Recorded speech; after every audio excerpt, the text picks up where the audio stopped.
Special news channel থেকে জানাবো আজকের বাছাই করা গুরুত্বপূর্ণ 20টি তাজা খবর। শুরুতেই দেখে নেব আজকের সংবাদ শিরোনাম। 26-এর ভোটের আগেই তৃণমূলে ব্যাপক রদবদল, খোদ মমতার কথাতেই জল্পনা শুরু।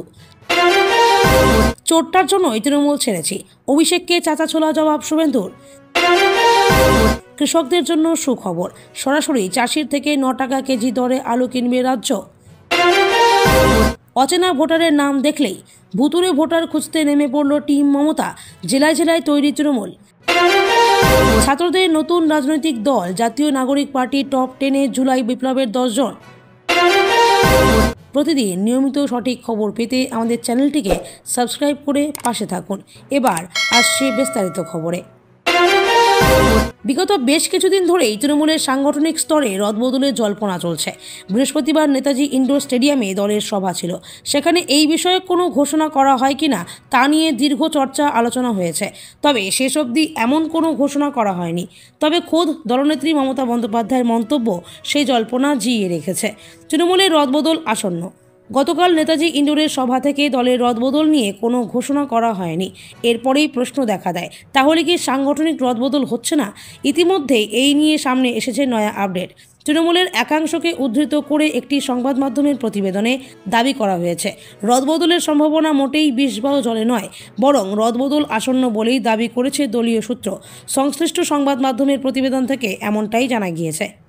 গতকাল নেতাজি ইন্ডোর স্টেডিয়ামে তৃণমূলের মেগা মিট থেকে তৃণমূল সুপ্রিমো মমতা বলেন, যারা ভালো কাজ করেছেন আমরা তাদের পদোন্নতি করব, আর যারা শুধু বিবৃতি দেন, মানুষের পাশে থাকেন না, দলের বদনাম করেন, তাদের জন্য আমার কোনো দয়ামায়া নেই।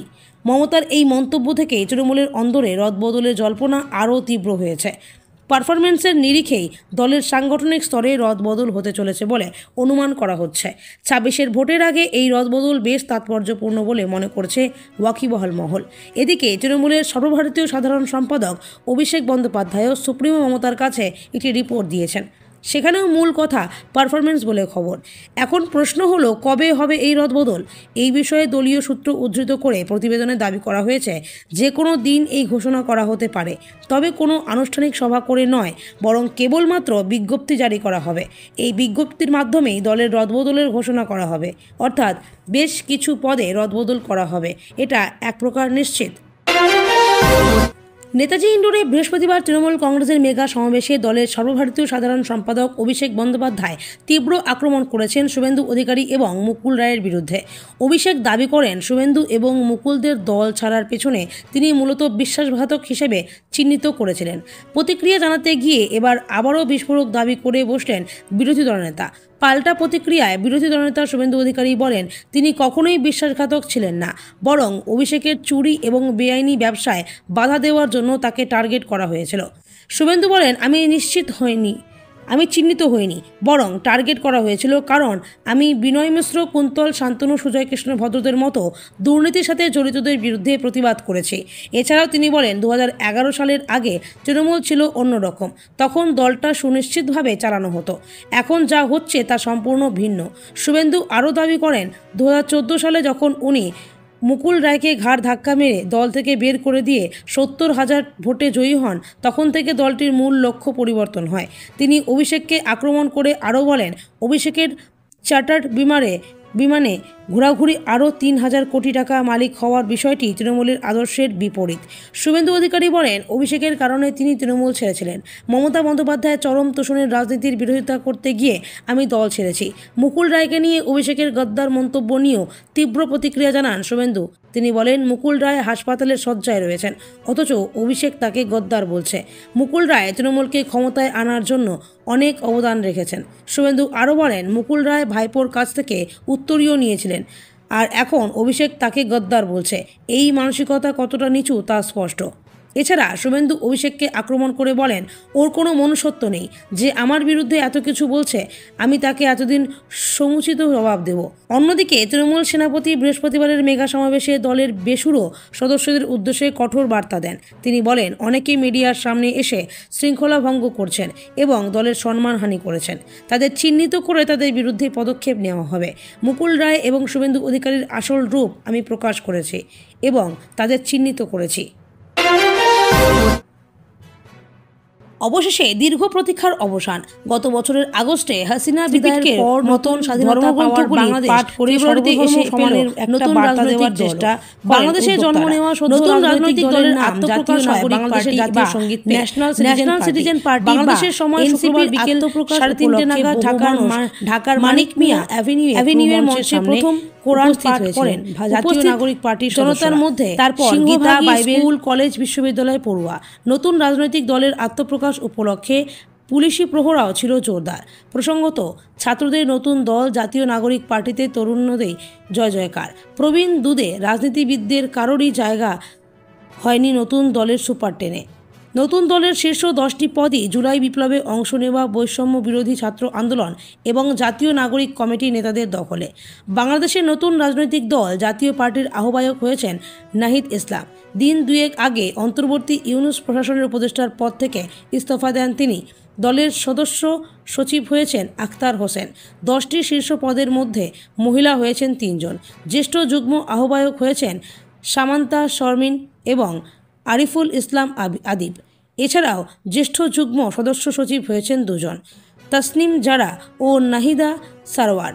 যুগ্ম সমন্বয়কের দায়িত্ব পেয়েছেন আব্দুল হান্নান মাসউদ। দলের মুখ্য সমন্বয়কারী করা হয়েছে নাসির উদ্দিন পাটোয়ারিকে। দক্ষিণাঞ্চলের মুখ্য সংগঠকের দায়িত্ব পেলেন হাসানাত আবদুল্লাহ। উত্তরাঞ্চলের মুখ্য সংগঠনের দায়িত্ব পেয়েছেন সার্জিস আলম। বাংলাদেশ জাতীয় পার্টি নতুন রাজনৈতিক দলকে স্বাগত জানালেও অবিলম্বে নির্বাচনের দাবি জানিয়েছেন বিএনপির চেয়ারপারসন খালেদা জিয়া। একই দাবিতে মোহাম্মদ ইউনূসের ওপর চাপ বাড়িয়েছেন বাংলাদেশের সেনাপ্রধানও। না হলে মার্শাল ল বা সেনা শাসনের প্রচ্ছন্ন হুমকিও শোনা গেছে জেনারেল ওয়াকার উজ-জামানের গলায়। ইউনূসের ওপর ভোটের দাবিতে চাপ বাড়াচ্ছে ভারত সহ ইউরোপীয় ইউনিয়নও। এই প্রেক্ষিতে চলতি বছরের ডিসেম্বরে ভোট করতে চাইছে অন্তর্বর্তী সরকার। বুধবার জার্মানির কমিশনারের সঙ্গে বৈঠকে এমনটাই জানিয়েছিলেন মোহাম্মদ ইউনূস। এখন দেখার ডিসেম্বরে ভোট এলে বিএনপির সঙ্গে লড়াইয়ে কতটা জমি দখল করতে পারে সদ্য গঠিত জাতীয় নাগরিক পার্টি। কী হবে সেই লড়াইয়ের ফল তা জানে ভাবিকালি। মুখ্যমন্ত্রীর নির্দেশের পরেই আজ সকাল থেকে মাঠে নেমে পড়ল তৃণমূলের সমস্ত জেলা নেতৃত্ব।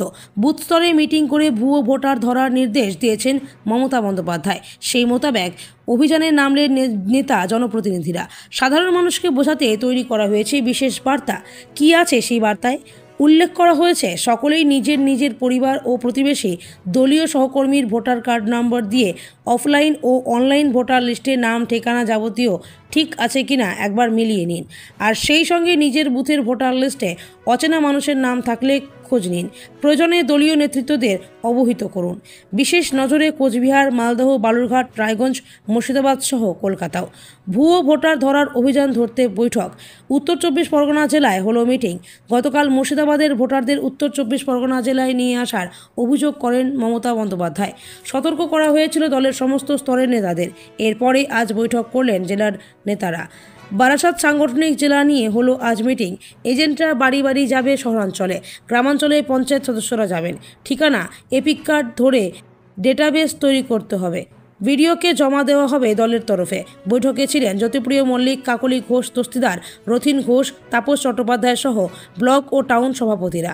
7 দিন অন্তর অন্তর রিপোর্ট নেবেন বারাসাত সাংগঠনিক জেলা সভাপতি কাকলি ঘোষ দস্তিদার। অভাবে বিক্রি রুখতে চাষিদের কাছ থেকে সরাসরি আলু কিনবে রাজ্য সরকার। সরকারকে আলু বিক্রি করার জন্য একজন চাষি পাবেন কুইন্টাল পিছু 900 টাকা করে, অর্থাৎ 1 কেজি আলু 9 টাকা দরে কিনে নেওয়া হবে। ফলে আলু চাষ করে এ রাজ্যের চাষিদের আর ক্ষতির মুখ দেখতে হবে না।